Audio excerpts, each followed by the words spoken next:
order, but the first thing, so Walpole Media TV, we're going to start now, okay? I'm assuming he's saying okay.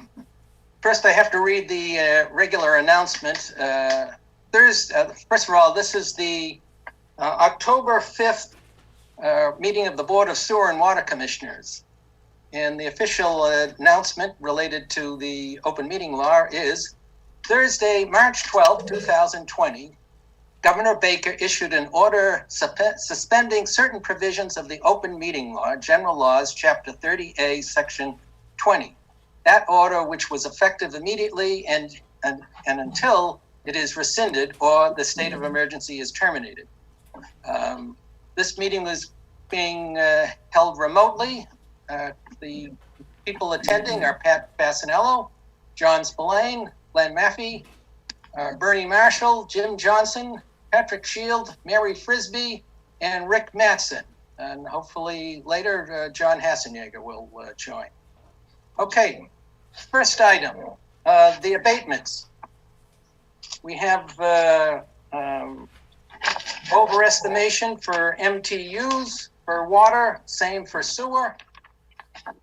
We have a washer rebates and toilet rebates. Any questions? There being I have reviewed those and I approve them. So do we want to make a motion, Patrick, to approve them?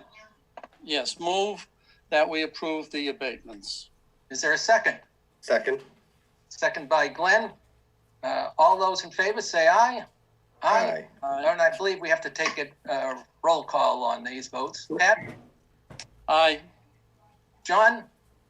Aye. Glenn? Aye. And Bill? Aye. Mary, did we agree that Rick or Bernie could sign these, or do you want me to come in and I'll sign them?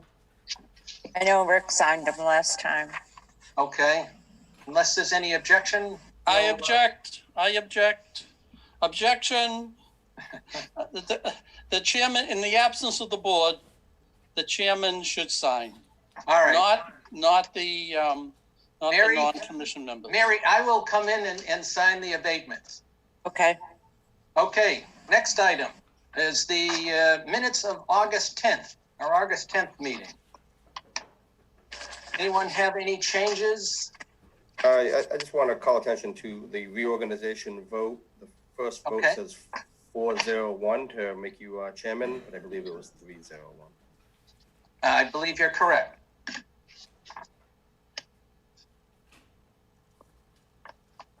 Is there any other changes?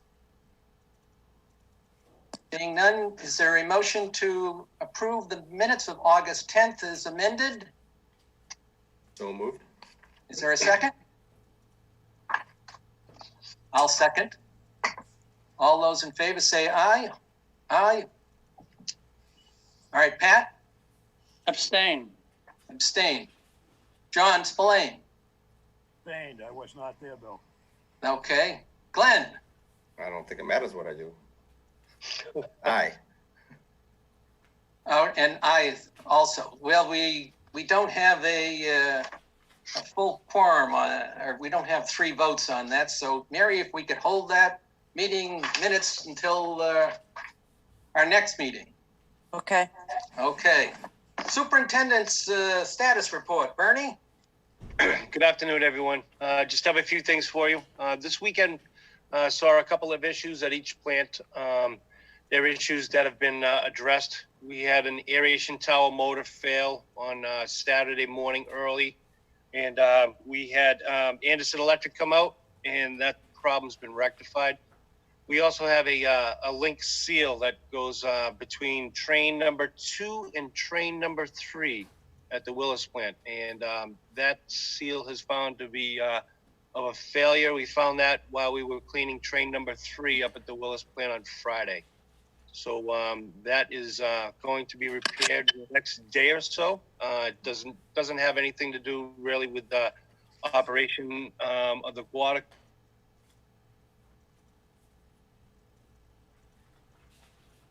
just to let you know. So that'll be addressed later on this week. The distribution crew has just completed taking care of 12 leaks that were found. We had Conservation Technologies come in and do a comprehensive leak survey throughout the town. There were 12 leaks on the town side of the distribution system that were found, and the 12 have been completed by the distribution crew. Good job by them as well. And also, 6 were found on private property. Notices were sent out. 2 have been repaired to date. And just to give you another update on the sewer jobs for Chandler. All the bonds and insurances from the contractor have been received by Weston and Sampson. The original contracts are going in the mail today, I was told. And once all the signatures have been taken care of, there'll be they'll plan and schedule a pre-construction meeting and then notice to proceed as well. Give you an update on the SCADA upgrade. We're going forward with that as well. Wood and Current is working on the contract with their subcontractor, and the kickoff meeting will be the week of August 12th, which is next week. And Wright Pierce is also finalizing the next steps for bidding for the sludge waste disposal at the Delaney plant as well. And then I have one other thing. I'd like to welcome Julie Bain and Terry Gates, 2 new customer service representatives that were hired last week and the week prior. And his name was Julie and Terry? Julie Bain and Terry Gates. Teresa All right. Gates. Oh, if they're listening, welcome. Anything else, Bernie? That's what I have so far for you, Mr. Chairman. Any problems meeting demands? We have had no problems meeting demands. Actually, demand is kind of decreased a bit. Unfortunately, we haven't had the rain that we'd like to have, but we don't see a huge demand on the system. We're able to make our demands as we speak. Okay. All right. I see that John Hassenjäger has joined the meeting. John, we've approved the abatements, and we attempted to approve the meeting minutes of August 10th. The only change was on the initial one, the vote for chairman. It's listed as 401, and it was actually 301. So if you have any changes to the minutes there, John? No, not to my recollection. All right. I'll entertain a motion to approve the minutes of August 10th as amended. So moved. Is there a second? Don't be shy. I'll second them. All right.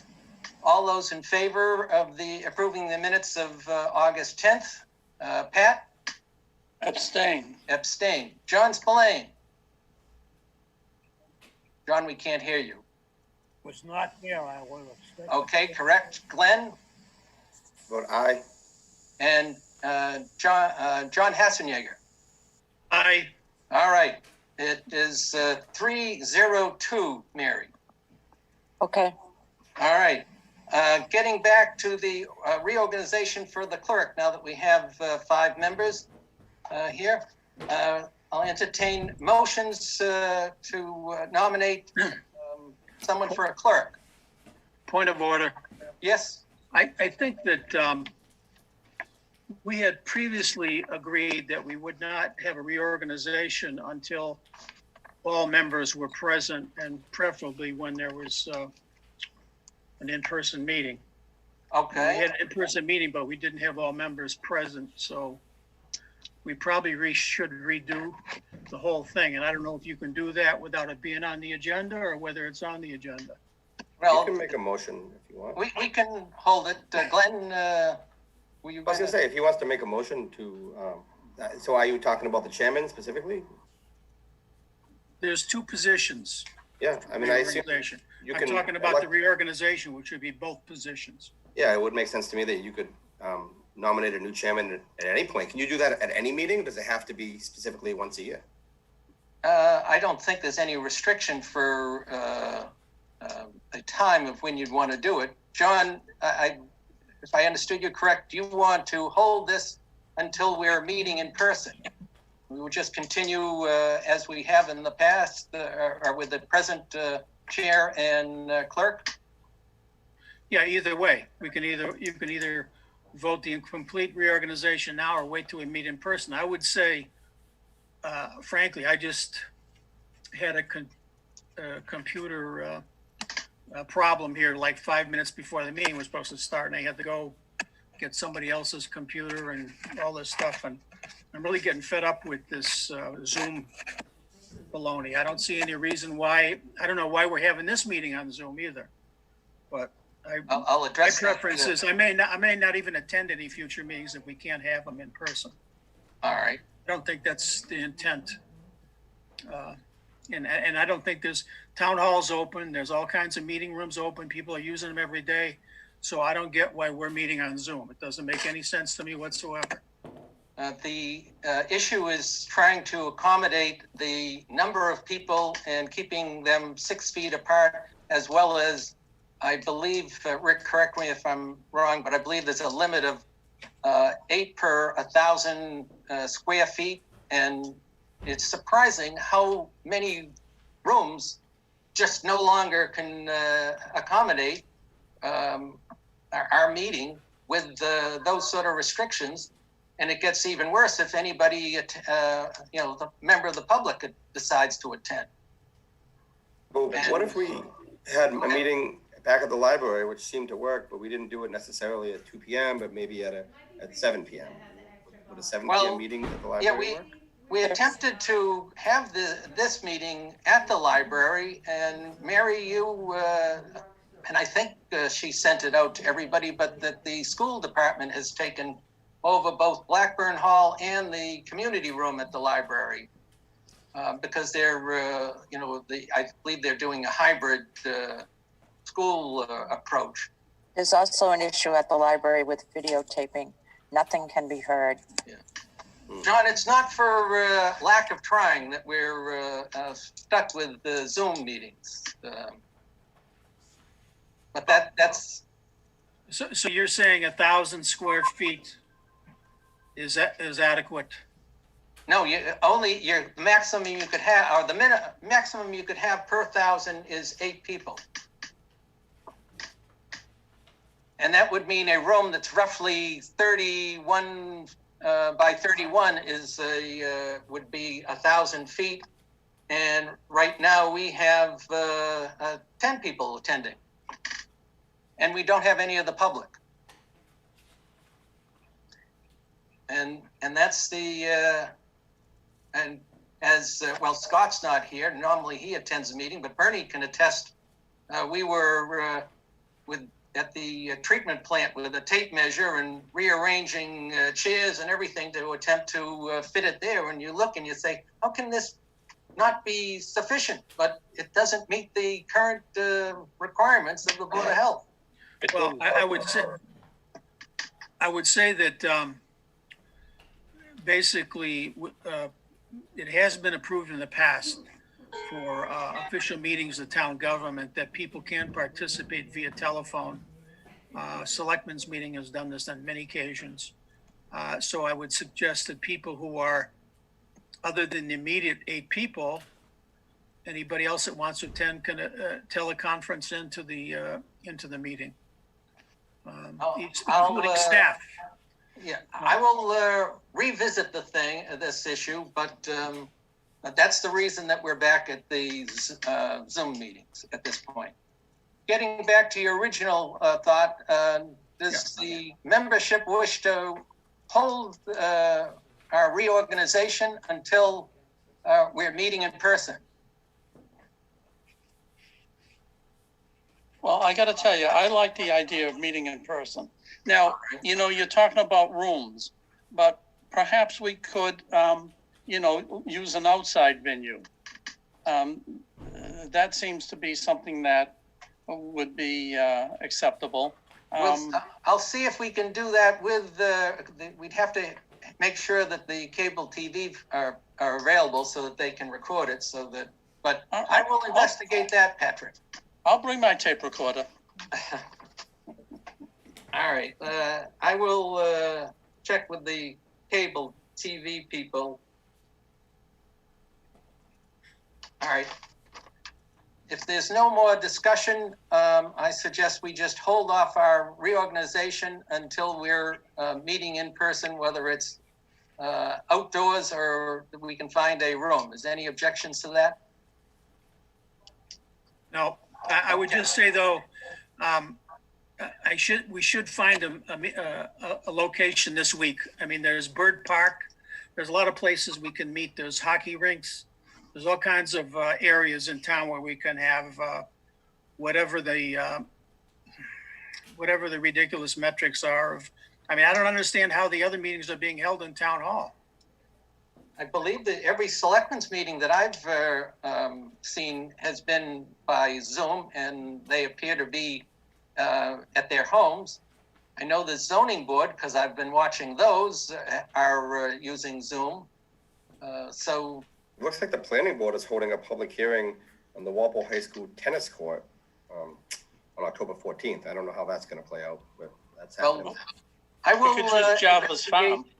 I will investigate an outdoor as well as to see if there's any other room that hasn't been checked. I mean, I think the formula, Bill, is if you've determined that the essential number, the commissioners, Bernie, Rick, I guess, if he wants to be in attendance as well, and Mary, if that would be the essential people, and then others can attend telephonically. I will check on that. I think that might work. We might actually be able to probably be able to go back to our treatment plan. So I will check into that. All right, let's move on. Yes, Bill, John, what's the matter with Blackburn Hall? pardon me? What's the matter with Blackburn Hall? The school department has taken over that as well as the library community room. Marvelous. Okay, next item is the Jarvis Farm permit. The one that's in your package is from Melissa Dukas from Blessed Sacrament School. Any comments? Well, didn't we vote on this by email? No, I put thought if I could get a vote, but you had said no. I think Glenn had said yes, I was okay with it, but we did not have 3 votes out of that. I did not get a response from either John Blaine or John Hassenjager.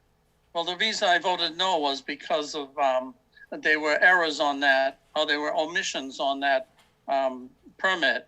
And, I'm interested in how many vehicles are going to be there. And there was no indication of how many vehicles. And, I can't in good faith even allow any kind of, or approve any kind of use of Jarvis Farm if there's going to be vehicles there until we have some type of parking that will protect the area. So if we're going to put this off and off and off, and not think about protecting Jarvis Farm, then I can't vote for these. When are we going to develop a plan? Well, as was I thought we identified asked- in the minutes, Pat. I thought we asked town meeting, I'm sorry, the town administration, to give us a plan on what to do about parking. And that Didn't we is do that correct. That last was time? in the minutes that we just approved, that Rick said that he would have a plan drawn up. Rick, correct me if I'm wrong. No, you are correct. We're working with engineering on that. It's not something that can be done real quickly.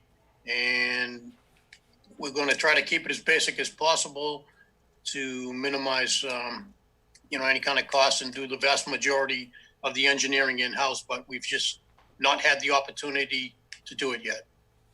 Okay. Will it be ready by the spring? The development of the plan could possibly be done by the spring, yes. Yeah, okay. All That right. doesn't sound very efficient, but we do have a time then. Yes, okay. So getting back to the request, Patrick, other than, it doesn't say that you're correct, the number of vehicles, there will be a max of 6 people at the farm at any one point, which I would say, we could safely say that there wouldn't be more than 6 vehicles, and probably less. So anyone else have any issue with this request? No issues. Okay, I'll entertain a motion to approve the Blessed Sacrament School's request. I'll second. All right. Glenn, did you? Yeah, I'll make that motion. All right, and John Hessenjager seconded it. All those in favor say aye. Pat? Your vote, Pat? Abstain. Okay, John Spillane, Aye. John Hessenjager, Aye. Glenn Mathey, Aye. and Bill Abbott, aye. We have one other request, and it's time critical. Let me just see if I can remember how to share my screen. Patrick, Yes. it says that I can't share my screen. Bill, I just enabled it. You should be able to do it now. All right, let me see that try that again. And, okay, and I want share. All right, Glenn, if you wish to speak on this one, this is one that you sent on, and I have both the pages available. Yes, so this is from my neighbor who knows that I'm on the commission, and so he didn't get it in time for our packets, but it's from Troop 44, the Boy Scouts, and they're looking to do some camping, and they love Jarvis Farm, as we all understand why. They're looking to get out there on October 23rd to October 25th. I don't know if they indicate that they want to use bathrooms, but there probably won't be bathrooms available. Those are all. Well, they say here, we would like to use one restroom if possible. Bernie, I'm assuming that's not possible, or is that possible? I believe that the water's been shut off there, Glenn, to be honest with you. Yeah, so we can let them know, and they'll have to understand that that's not going to be possible. But, you know, the rest of it is pretty straightforward. Just some Boy Scouts looking to do some overnight camping for a couple of nights. All right, and can you see the second page where they have signed? Yes. Okay. Anyone have any questions? This is a repeat from prior years, and no problems we've had no problems. Bill, I have a question. John Spillane, Are they using the cabins or are they camping in tents or what? Tents. There'll be tents all the way. Okay. all right. Any further? Yeah. Last year when they did this, I abstained then because guess what? I was concerned about the vehicles being parked there. And guess what? I'm going to abstain again. Okay, Personal abstain. all right. I'll entertain a motion to approve this request. I'll move that. All right, and I'll second it. All right, Pat, your vote? Abstain. All right, John Spillane, Vote to approve. John Hessenjager, Aye. Glenn, Aye. and Bill, aye. Okay, so we've approved that, and let me stop sharing. Okay. The next item is comment request 2 is the zoning articles for the fall town meeting, and that's going to take place on Saturday, the 17th of October. Anyone have any questions on it, or is it a read and noted?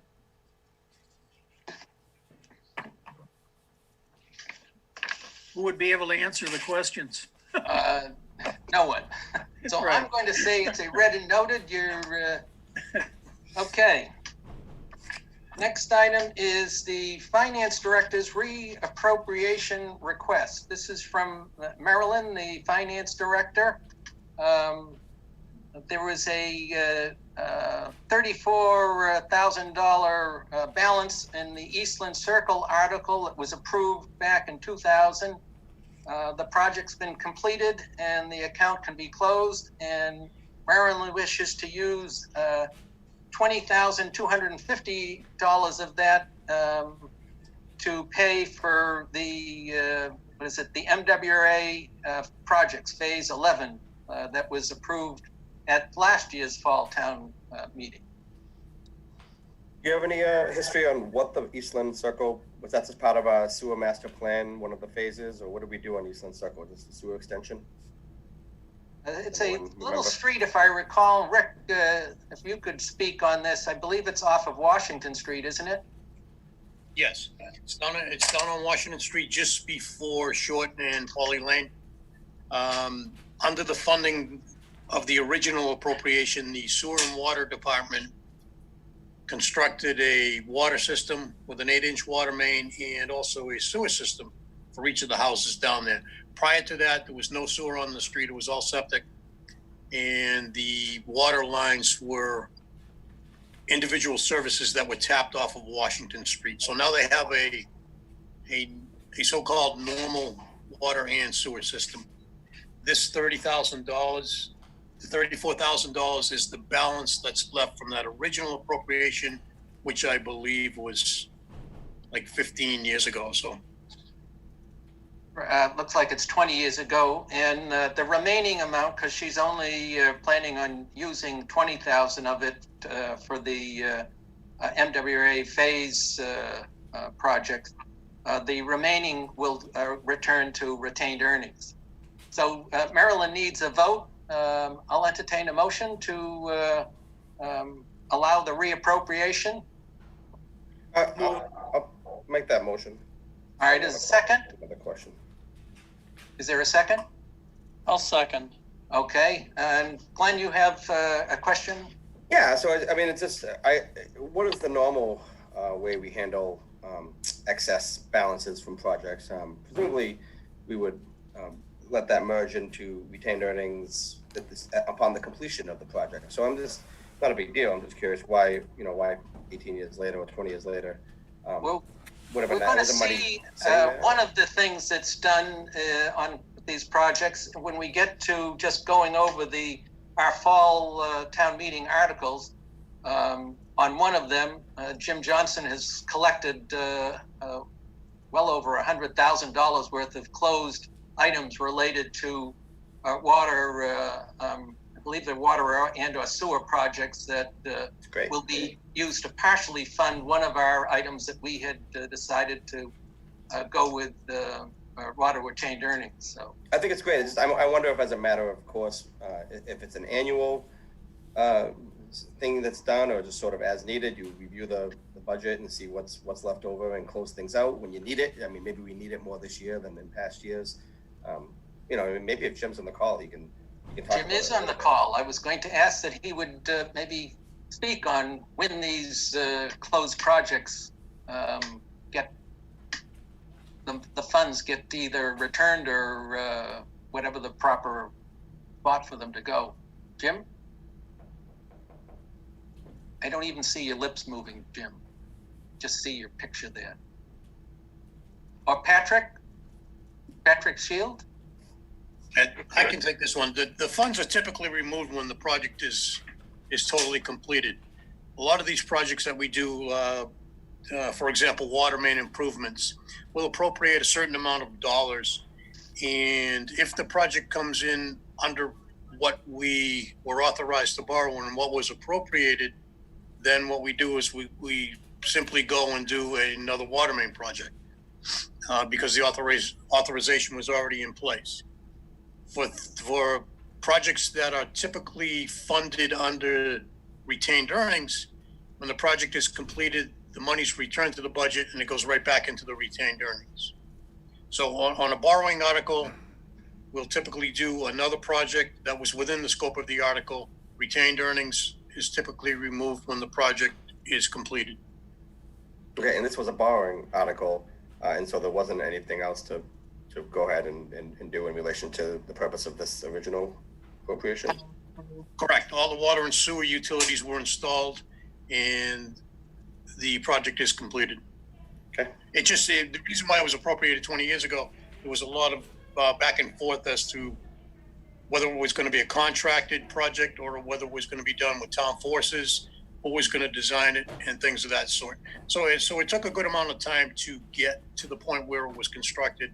And as I said, it was constructed by the department employees. And as such, the project is completed. There are no additional sewer and water items that need to be addressed on that street. So the project completed and we can return the money. Sounds good. It's good news. Okay. I believe we had a motion and a second. Is that correct, Mary? Yes. Okay.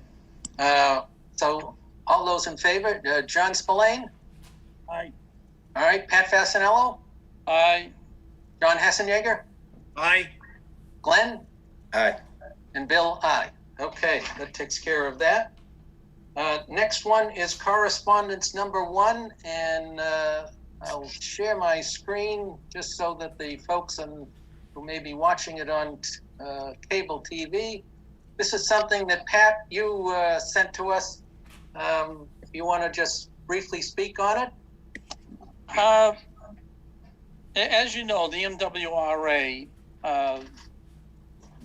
is really basically at the cutting edge of sewer treatment in the world, actually. And one of the things somebody figured out is that there could be a COVID-19 load in the sewer system, and long and behold, there is.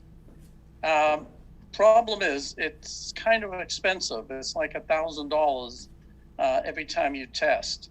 Our system is broken into 2 main districts, the Northern District and the Southern District, and they do test for the Northern and the Southern District. And the chart you see is, I believe, for the Southern District. No, it's actually has both, Pat. The green has the northern. I'm sorry. Being colorblind is tough to see that. Okay. And what I was concerned about is that maybe we could test the outfall of just the town, but of course that would cost $1,000 also. And they declined my request on that. So the best we can get is what you have here. But you'll notice that they do it every day. Okay. And I noticed that we get the information a little bit earlier than the news media, because I'll see the rise a little bit, and then we'll notice that the news media picks that up. I think it's a good idea. I'd like it to be more specific to Walpole, but it's the best we have, and it gives us some indication of what's happening in our portion, in at least our portion. That's what we're interested in, and what's happening in the entire system. So back to you, Mr. Chairman. Pat, did you get a sense of, Mr. Chairman, through you, did you get a sense of where these tests take place? I know they probably happen at Deer Island, but don't they do it on multiple locations throughout the? Yeah, they did tell me, and I've forgotten, to tell you the truth. Okay. Well, there's the a diagram says test results from their study is at the Deer Island treatment plant. Says samples are currently taken 3 times a week and updated as received from their laboratory. I had read somewhere, I read through the material that Pat sent out, and I read somewhere that they do take periodic samples throughout the system, not just at Deer Island. I didn't catch details on where. Especially at Nut Island, because that's the outfall for our district mainly. There's a little bit more to this. I didn't want to get into it because it's kind of long-winded. But there was a college that started this program with federal funding, and they were doing it 3 times a week. They decided the funding ran out, I guess, and they proved that it was at least it did show the COVID load, and MWRA has picked it up. So we're paying for this now, and that's the current situation. And they're doing more frequent testing. Back to you, Mr. Chairman. Okay, we'll go on to our next item. Mr. Chairman, Yes, John? why do we even care about this MWRA stuff? Are we afraid the fishers are gonna get COVID-19? No, as I understand it, it was just a way that the state, and I guess the MWA actually could determine how much or how prevalent was the virus. And on the chart, you could see that back on, the looked like April timeframe, that was quite a load, and it has settled down. And it'd be interesting with the number of testing showing positive, recently increasing, whether the graph starts to jump up. It's just really of interest of something that Pat brought up, and I thought we'd add it on the agenda, and that's it. That's fine, but I don't wanna spend any money on that. I don't care about the fishers. Okay. All right, next item, correspondence number 2 is words of praise for the water department crew. Everybody have a chance to read that. Al, Phil, Kenny, and apparently some others. Bernie, who were the others? Or I believe Benny was on duty at the time as well. all right, and could you thank them from the commission for their fine efforts and the fact, and certainly as a commission, we're often get comments like this, and it's nice to hear that our staff is doing a nice job for us. I will, Mr. Chairman, and I just want to let you know that there was another leak as well, and I was contacted by the homeowner who said just about the same thing, that very, very truly professional, and did a great job. So we're very, very fortunate that we have the crew that we do working for Walpole. Yes, and also the office, I know this has had compliments. Okay, Absolutely. let's go on to policy review. Number 1, water violation, second violation, second offense. These occurred on a Sunday, Wednesday, and a Wednesday. And they're on the 15th, or they live at the 15th of Longwood, and the 15th being an odd number is a Monday and Thursday. Mary, do we know, are they regularly doing watering their lawn? Can we see from the usage? I didn't look into that, Bill. Okay. And do they, how do they pay? And are they paying? Do we know that? It goes on their water bill, and they haven't protested it at all. All right. Bernie, would it be possible to check to see if these people are continuing? It looks like they do it on a Sunday and a Wednesday, and the violations were caught at 7 a.m. in the morning, which I believe we have staff. Ban is over as of today, Bill. Oh, that's true. It's all done at this point. Any further question or comment on the violations? Since it's on their water bill, they'll have to pay it that way. Okay. Proposed low income rate. This was something, Glenn, you want to speak on? Yeah, so I wanted to bring this back up again. It was of interest to me, and Commissioner Fasanello reached out to me as well and said that it's of interest to him and he doesn't want to let it go. And I agree. I think it's just something that we should at least talk about. And if it's something that's doable on the department, a town hall, if it's something that they can implement, if it's something that will benefit a small, very small segment of Walpole ratepayers who could use a little bit of extra help, especially now with unemployment being up, and it's not something that people have to take advantage of. But if it's something that can help, then I think we should consider at least offering it. And because we didn't end up going the route of an administrative charge, which the original plan would have would have discounted or waived. So there isn't an administrative charge to discount or waive. And so an alternative possibility that I would suggest is that we decrease the amount of money that we charge on the first 1,500 on the first block, on the first 1,500 cubic feet per quarter. So right now we charge, I think it's 49.45, and so that would be lowered.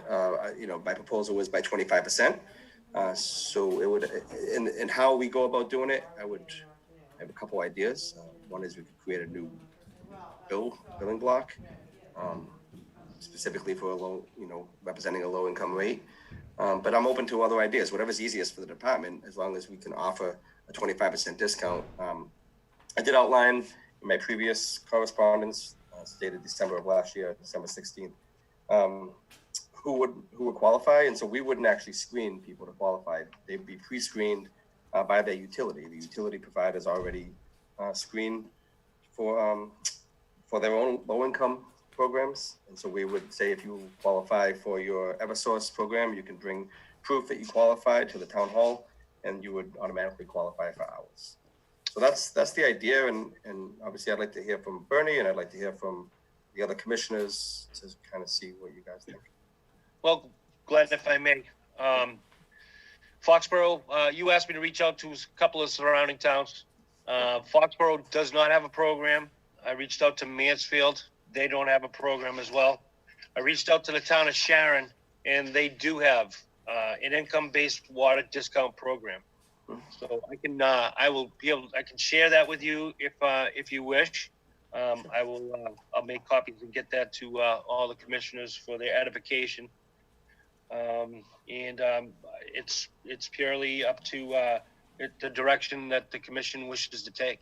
Yeah, and one of the things if I could, while I got you, Bernie, so Yes, sir. Want to make sure that we're not burdening you with all kinds of red tape and extra work. That's not the goal. The goal is to create a program that is relatively seamless, that can be worked in. If somebody comes to your office, I want to know how is this going to actually function. If they come to your office with proof that they qualify, you would create. Go ahead. That's my question for you. So we're not without having a program and having to start one, if you may. I have eligibility requirements for the town of Sharon that we could take a look at. You've also indicated that you have Eversource, I believe. They already do it for us. Yeah, exactly. So I'm not. I know that I've talked to Judy in the office. There's no program in Munis that's set up to do something like this. Mm-hmm. I don't know what. I really don't know what it would encumber for someone to set up this type of system in the office for the billing purposes. So one more time is going to have to be spent if this is the direction that the board's going to take. Okay. My thoughts, if we go this route, would to do something, and I think because the numbers are small, would be to try to do it the way we do abatements. If you wanted to do a percentage or whatever, it could be done. You mentioned changing the lower block, lowering that by 25%. Everybody's water bill goes through that first block. You'd have to increase everybody's water. Yeah, I meant creating a whole separate billing block. So we have that's the commercial other accounts thing. If we residential. If we went with another block, we'd want to see how that affected the Munis system. As we know, we didn't change the block, but we changed the period of the length, and there was some issues there. But what we would have to do is hold a rate hearing.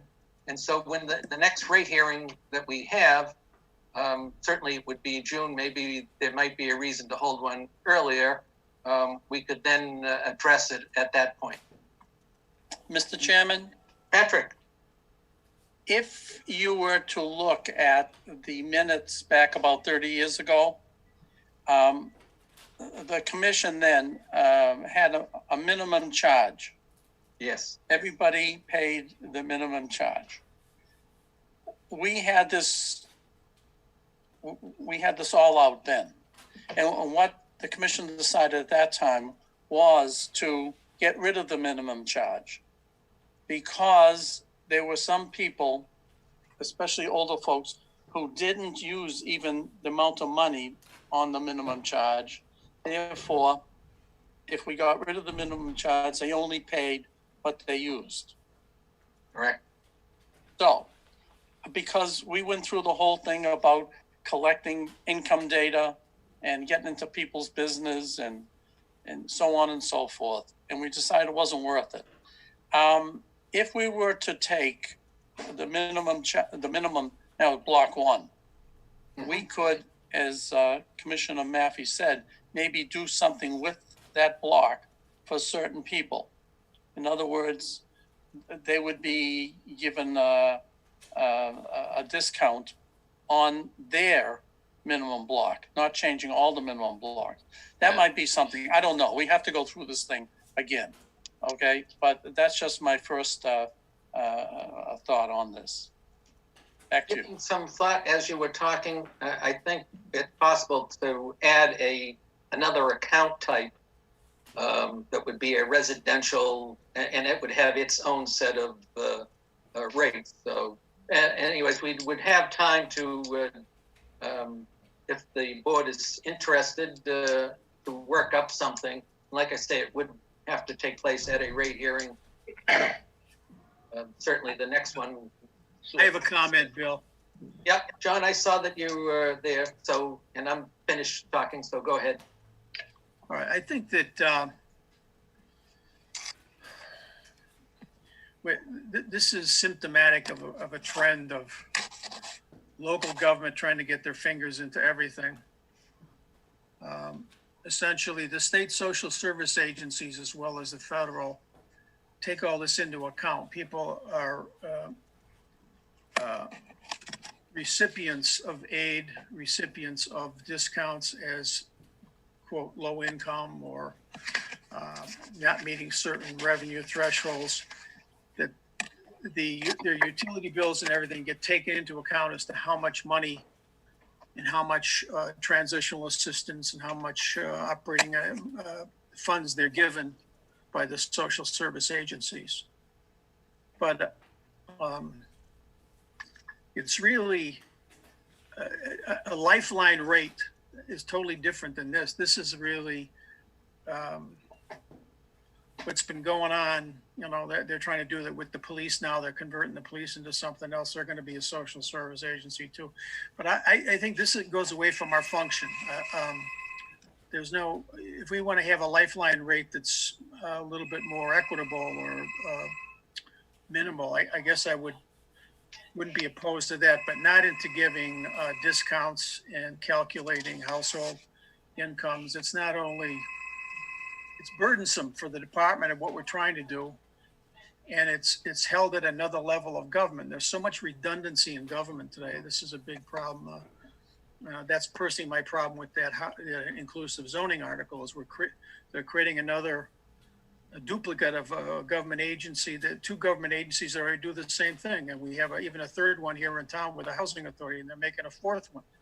And I don't think it's our job. I don't think we're set up to do it. It's going to be expensive, and it's going to distract from the already busy functions of our staff doing the bread and butter work of what, we're here to do. And I think we should leave the social service and low income programs and so forth to the people who are in charge of them, which are the county and the state and the feds, and not redoing them ourselves. I mean, we learned that back when we did the aquifer map, and the people, we just couldn't wait. They couldn't wait for the state to do the aquifer map. We had to go spend 1.2 million in Walpole's funds to do a map. And then once the state did it, then the state's map's the one that, is in charge. So I just don't see us going down this path. I don't see, we could actually hurt maybe some of the questions on the other assistance these folks get. As you receive aid or a discount anywhere else, you could get them in trouble and cause a downward adjustment in the assistance they're getting for utilities from social service agencies. So I would be opposed to this. Mr. Chairman? Yes, Glenn. Yeah, so I just want to just clarify, Commissioner Hassan-Diego, that you're absolutely right, that that all the regulated utilities, Eversource, National Grid, Columbia Gas, all required by state law to offer a low-income rate assistance. Now, we are not required to do it, but it's something that it is required because it is a beneficial program to a minority and to a select group, and you can call it a lifeline program, and that's probably what it is, and water being an essential service, just like electricity and heat. And so we happen to fall into the category of we provide an essential life necessary service. And so we're not looking to give a discount across the board. We're not looking to give a discount on excessive water use. We're looking to give, and I don't want to emphasize the word discount too much, but a very small discount to a very small group of people, really for their drinking water, for their bathing water, for their cooking water.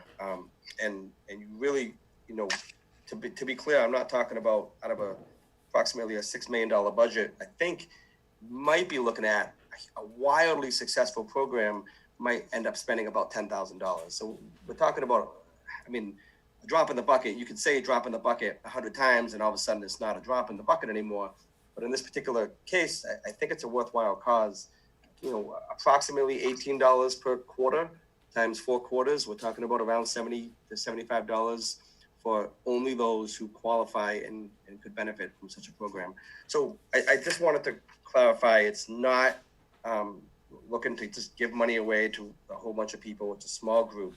I want to make that point, and then on Commissioner Abbott's idea to add an account type, I think that's what I was thinking would be the easiest way. If you added another residential account type, that might make this an easier program to implement. Yeah, I appreciate that statement. I would just say that actually I was the one that set up the state program. I was the Commissioner of Consumer Affairs under Michael Dukakis, and I actually set up what's called the Lifeline program for the public utilities through the Department of Public Utilities of Massachusetts. Great. That's a totally different example because the public utilities are cost plus agencies. They're monopolies that are sanctioned by the state. They're authorized through their monopoly to make a profit rate. The profit rate is set. So no matter how much money they subsidize or spend, they still get their profit rate. And that's a totally different model than the town of Walpole.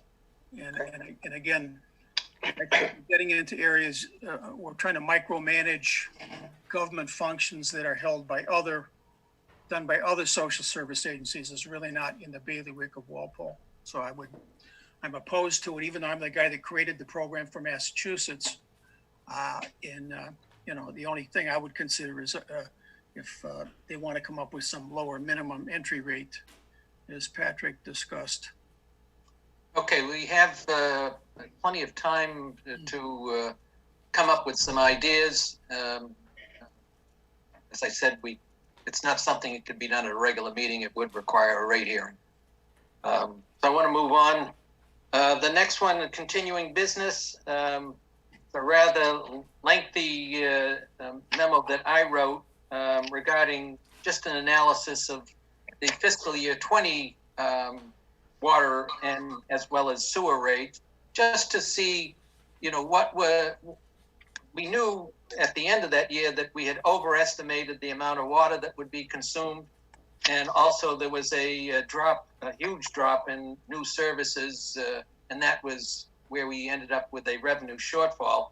But I wanted to go a little bit deeper, and I won't go into everything, but one of the things is I was able to determine using the actual billing records how much water was consumed, and it was that we billed on it was 72 million cubic feet, and that I was happy to see that was the amount in FY 20, because we chose to use 73 million when we determined the rates for this current fiscal year.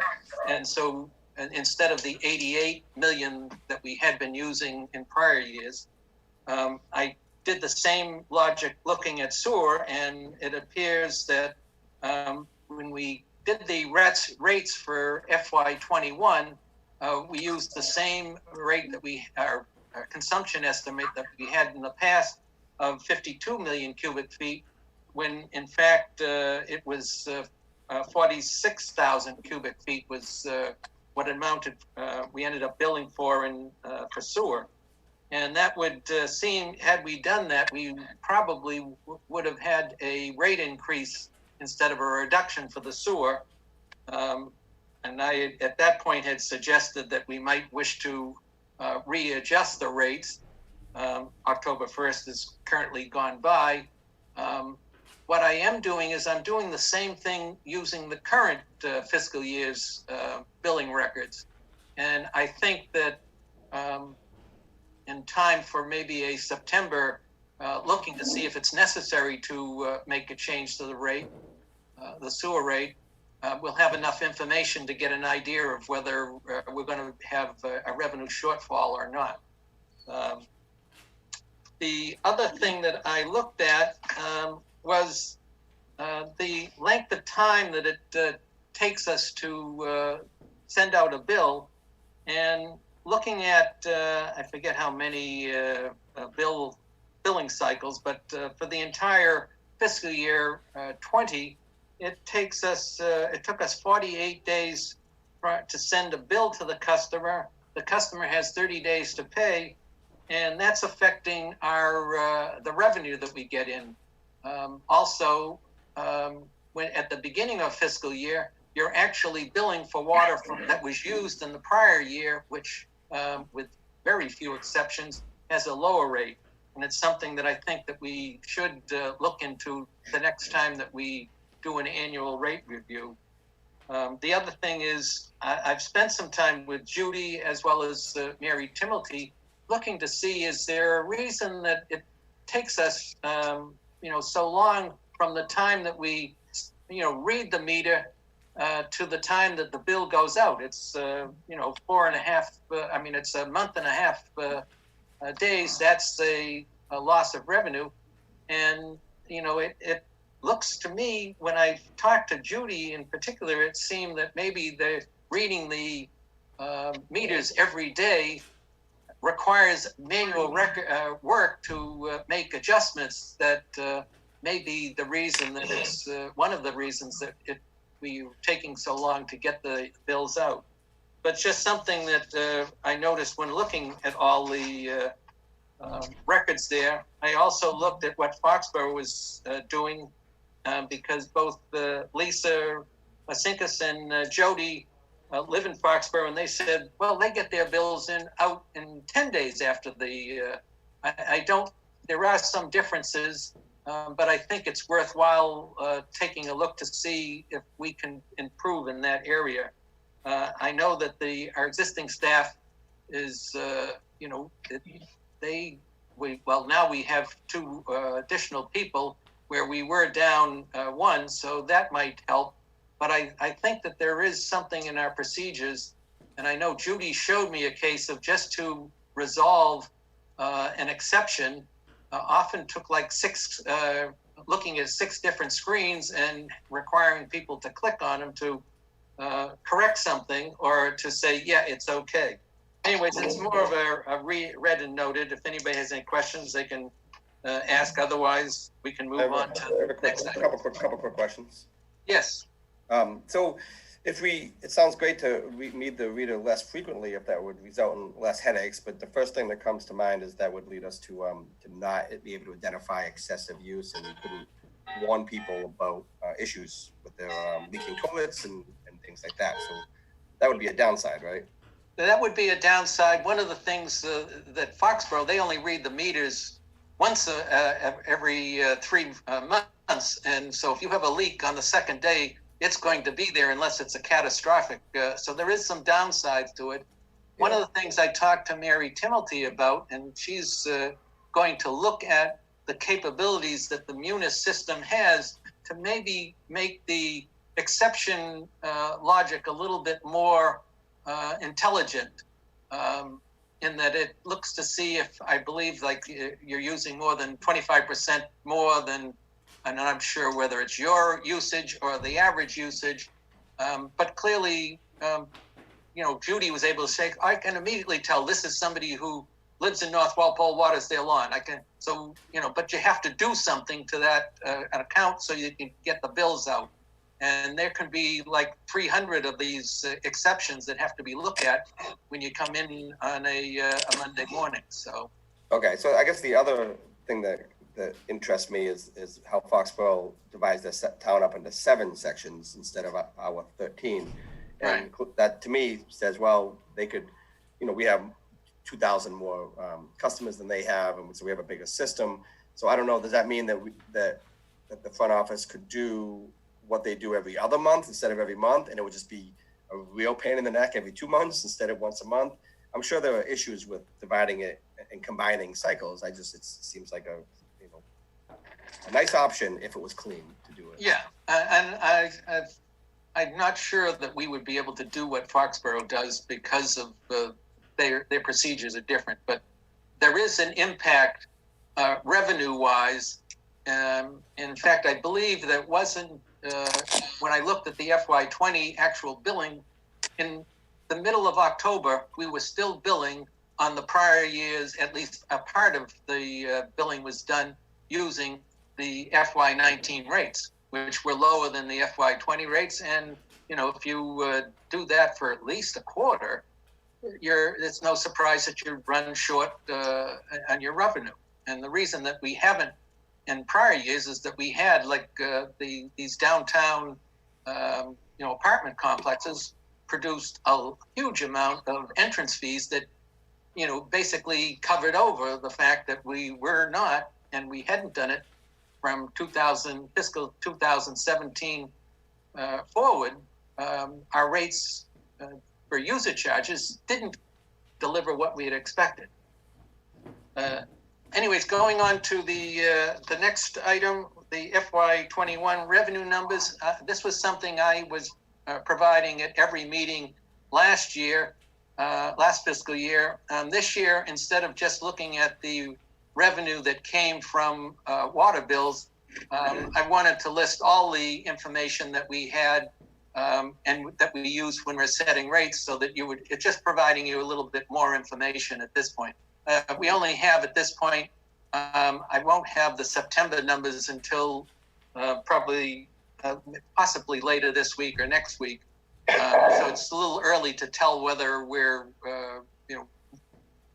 actually meeting our revenue targets or not. But just adding more information in terms of what's coming in for revenue and what has historically, as well as what our budget is. If you look at the bottom for sewer, there's 2 budgets. One is the spring annual town meeting budget, which is what we use to create the rates, the sewer rates for the current fiscal year.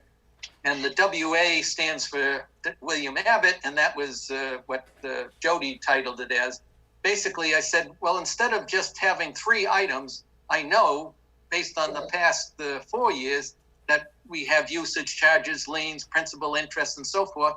And so I asked the people who, know about these, what they expect from, say, interest and penalties or liens and whatever. And so I basically got all the information for the entire amount. And actually, it delivers slightly more revenue than our budget.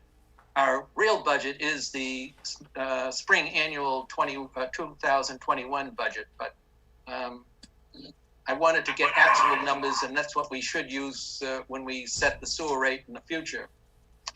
So unless anyone has any questions, we can move on to the next one.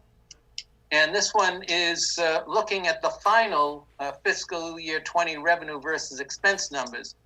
The initial word that we'd gotten from the accountant was that we were going to have a shortfall on water of $362,000, and when we actually matched that up to actual expenses, that the shortfall came out to be $225,000. And in the case of sewer, it instead of $590,000 shortfall, it actually turned out to be a almost actually an $18,000 shortfall. I don't know if we have a reason why expenses were less than expected.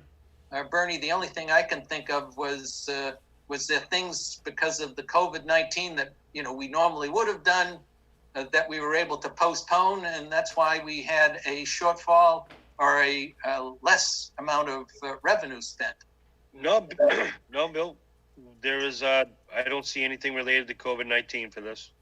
All right, it would really be, in terms of the salaries, we know that we were short at least one person partway through the year.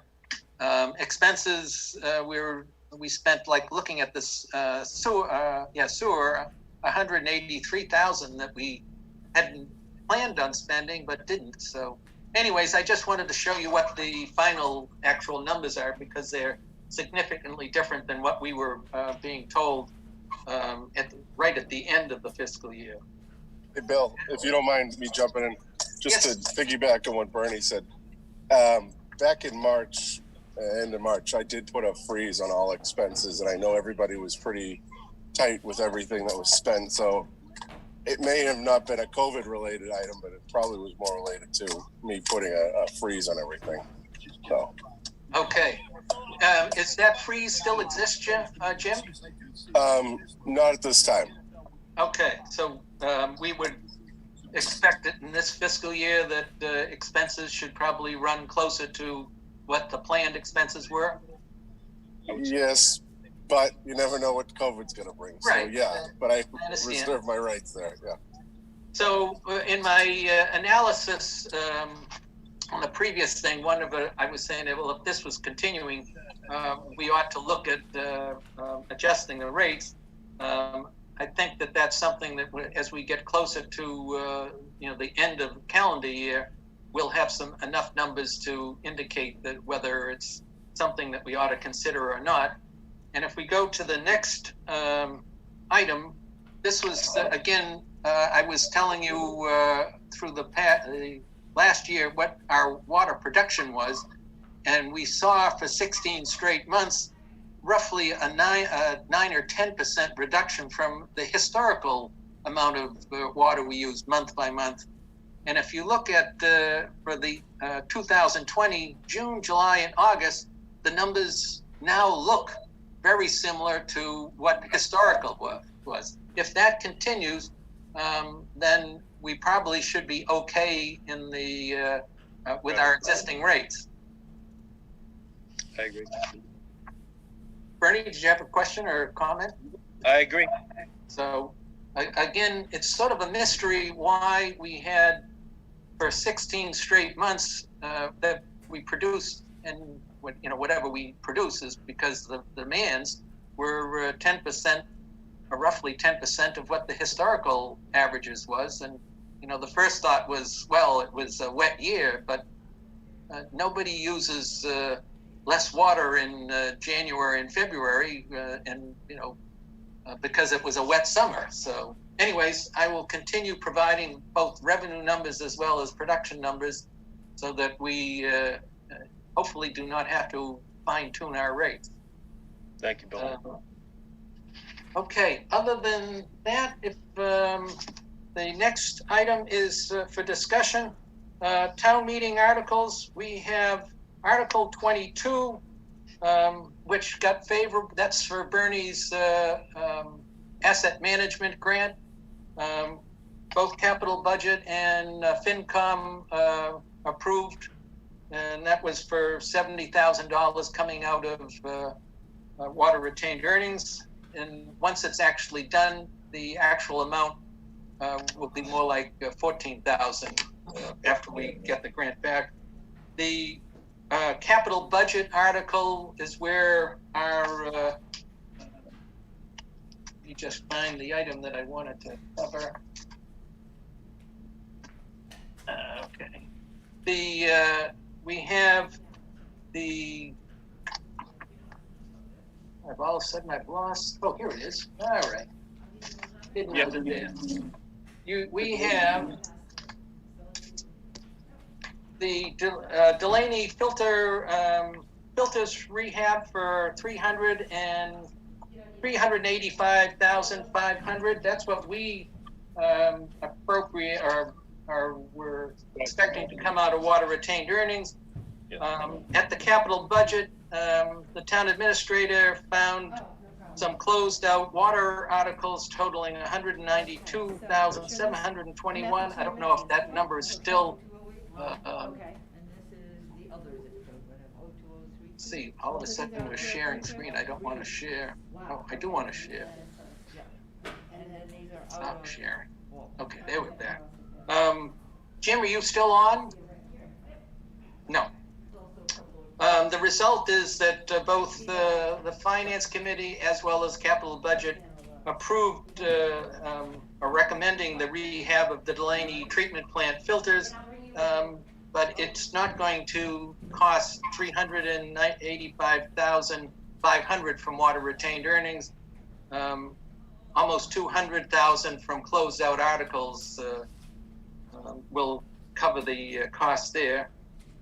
For the generator for Washington 6, we had originally, we had discussed just doing one, but our recommendation was to do Washington 6 and the Old Post Road for $430,000. Both FinCom and Capital Budget are recommending just doing Washington 6, which was the number one priority. That would be for $225,000. The third item was $82,500 for the meter transmitted units. And on the sewer and the capital budget and FinCom were okay on those.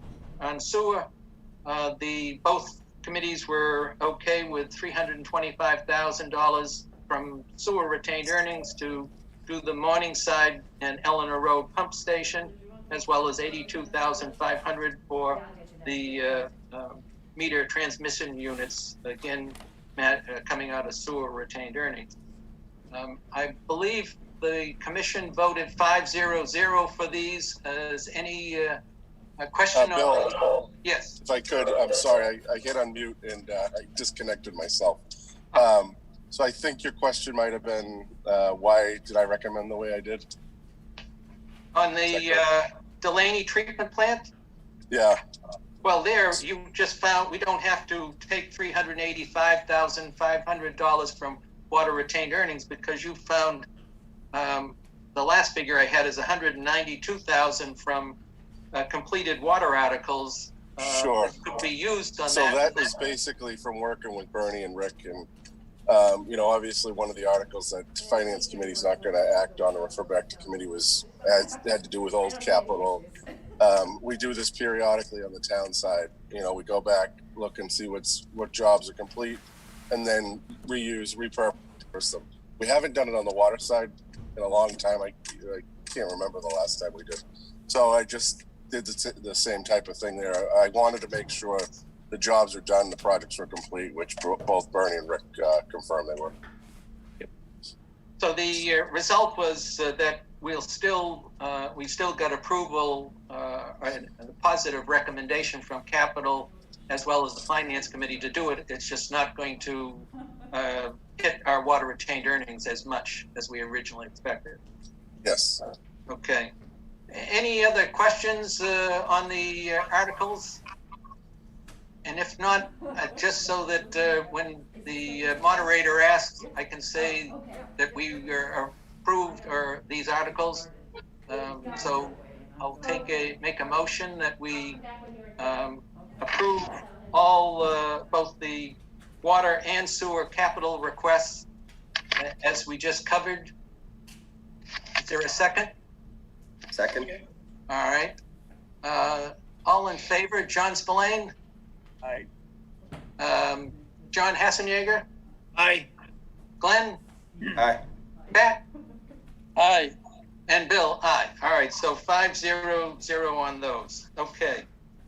And let's see. Oh, the second item was order to complete water management permit. I just wanted to get an update from Bernie and Rick. Rick, you would send something out saying that we had completed whatever we needed to provide to the state. I was just wondering what the status of the next steps. I believe you mentioned at one point that this gives organizations and I guess the public to comment.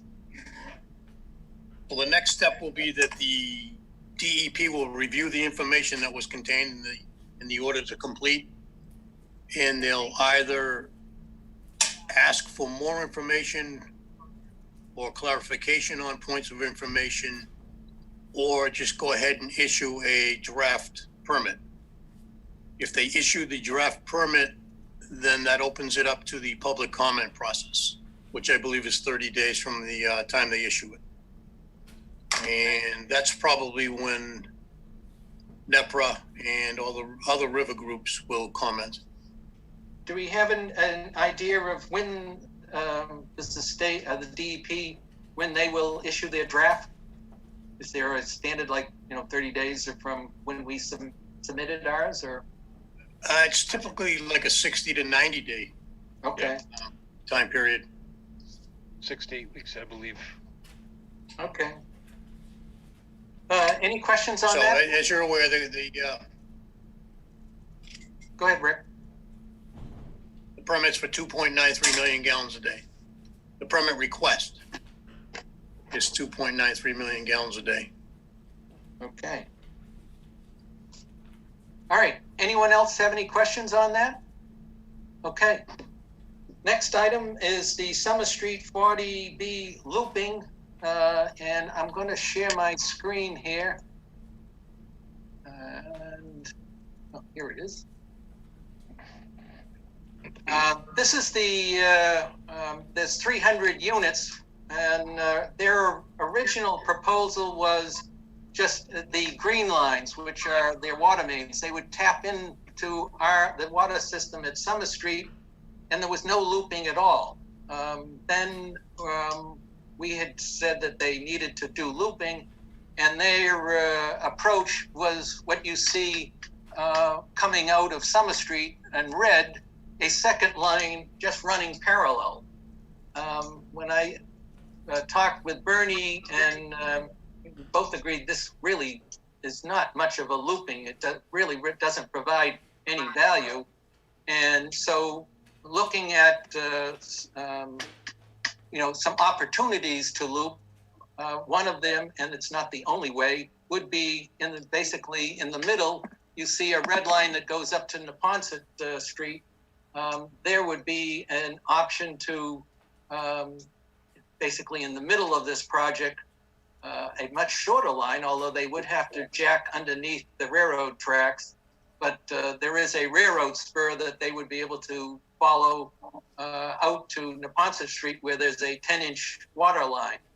I did, since the zoning board continues to meet with them, I wrote a personal set of comments just suggesting that what they are proposed in their January revision, which is having a parallel line, provided really no value, and suggested something like, and I wasn't saying this was the only one, was to approach to have a better loop going out to Neponset Street.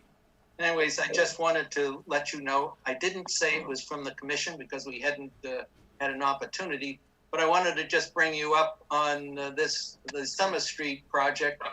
The other project that's underway, the Doopy Street, I believe they were looping out to at the end of the development, and I don't think there was an issue with there. But this one, it's much larger, and it clearly, I thought, needed to have better consideration for looping. So, Mr. Chairman, if anybody has any comments or not?